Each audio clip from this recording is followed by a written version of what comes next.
السلام علیکم۔ آج کا ہمارا وظیفہ جو ہے وہ نکاح کے بارے میں ہے۔ نکاح کے لیے بہت ہی آزمودہ ہے کہ جس کے نکاح کے پیغام نہ آتے ہوں یا نکاح میں دیر ہو رہا ہو تو اس کے لیے بہت ہی مجرب وظیفہ ہے، اور اس کے علاوہ اس کے اور بھی بہت خصوصیات ہیں۔ شیخ شریف الدین رحمۃ اللہ علیہ کا قول ہے کہ جو شخص اسے 14ویں شب یا کسی ماہ کو بعد نماز عشاء گلاب و زعفران سے یہ آیات لکھ کر ایک نلکی میں رکھ کر اس کا منہ چھتے کے موم سے بند کر لے اور اس کو چمڑے میں سلوا کر دائیں بازو پر باندھے تو اس کے قلب میں شجاعت پیدا ہو اور دشمن کے دل میں اس کی ہیبت پیدا ہو، خلق کی نظروں میں وہ مقبول ہو، اگر محتاج ہو تو غنی ہو جائے، خوف زدہ ہو تو مامون ہو جائے۔ جو کسی عورت کو نکاح کا پیغام بھیجنا چاہتا ہو وہ اسے پڑھے تو نکاح کا پیغام قبول ہو اور لوگوں کو اس سے نکاح میں رغبت پیدا ہو۔ اگر کسی دکان میں رکھا جائے تو خوب نفع ہو، اگر بچوں کو باندھا جائے تو تمام آفات سے مامون رہے، اور جس کے پاس رہے اور جو شخص جس حاجت کے لیے پڑھے اللہ تعالیٰ سے دعا مانگے وہ حاجت پوری ہو۔ تو اس لیے اس آیتوں کو بہت ہی فضیلت حاصل ہے۔ ہمیں جب بھی اپنے بچوں کا رشتہ کروانا ہو، اس میں دیر ہو رہی ہو، تو یہ آیتیں لکھ کر اپنے پاس رکھ لیں تو انشاءاللہ خوب اچھے طریقے سے اچھے لوگوں میں ان کا رشتہ ہو، اور جہاں پر ہم پیغام بھیجیں تو وہ قبول ہو۔ اور اس کے علاوہ اگر نیا کاروبار کرنا چاہ رہے ہو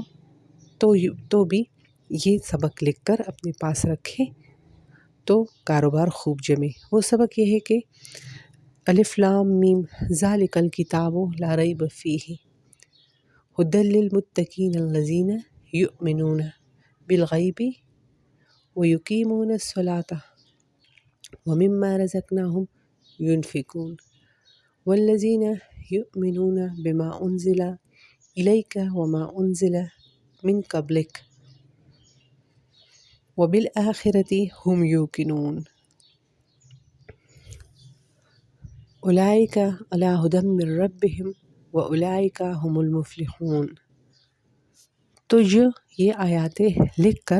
اپنے پاس رکھے تو محتاج ہو وہ غنی ہو جائے، اگر خوف زدہ ہو تو مامون ہو جائے، اگر کبھی دشمن کا خوف ہو تو بھی یہ آیتیں پڑھ لے تو انشاءاللہ دشمن کے خوف سے محفوظ و مامون ہو۔ اور اس کے علاوہ اگر لوگوں کے نظروں میں اپنی عزت پیدا کرنا چاہتے ہو،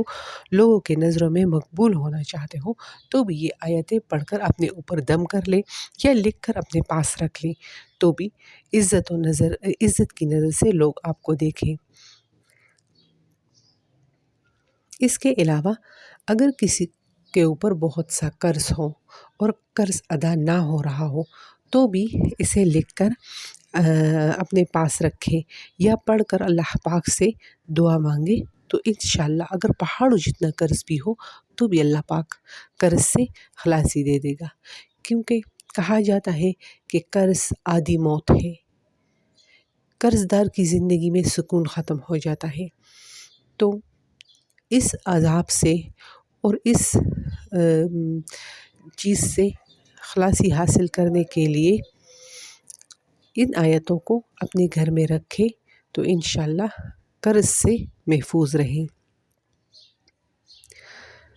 اور اگر نیا کاروبار شروع کر رہے ہوں اور آپ چاہتے ہیں کہ میرا کاروبار خوب جمے، خوب ترقی کرے تو بھی یہ آیتیں لکھ کر اپنے دکان میں یا اپنے کاروبار کی جگہ میں لٹکا دے تو انشاءاللہ وہ کاروبار خوب جمے گا اور اس میں برکت ہوگی، کیونکہ اللہ تعالیٰ کے تمام کلام میں بہت ہی برکت ہے، بہت ہی فضیلت ہے۔ اس لیے اس عمل کو اپنی ضرورتوں کے لیے یا جو بھی حاجات ہو اس کے لیے کرے تو اللہ پاک تمام حاجتیں پوری فرمائے۔ اگر آپ نے ابھی تک ہمارا چینل سبسکرائب نہیں کیا ہے تو پلیز ہمارا چینل سبسکرائب کریں اور لائک کا بٹن ضرور دبائیں، اور ہماری اچھے وظائف کے لیے ہمارے چینل پر آئیں۔ اس کے علاوہ اگر آپ کو جو بھی مسئلہ ہو یا جو کسی چیز کے لیے وظیفہ پوچھنا چاہتے ہو تو بھی کمنٹ میں ہمیں بتا سکتے ہیں۔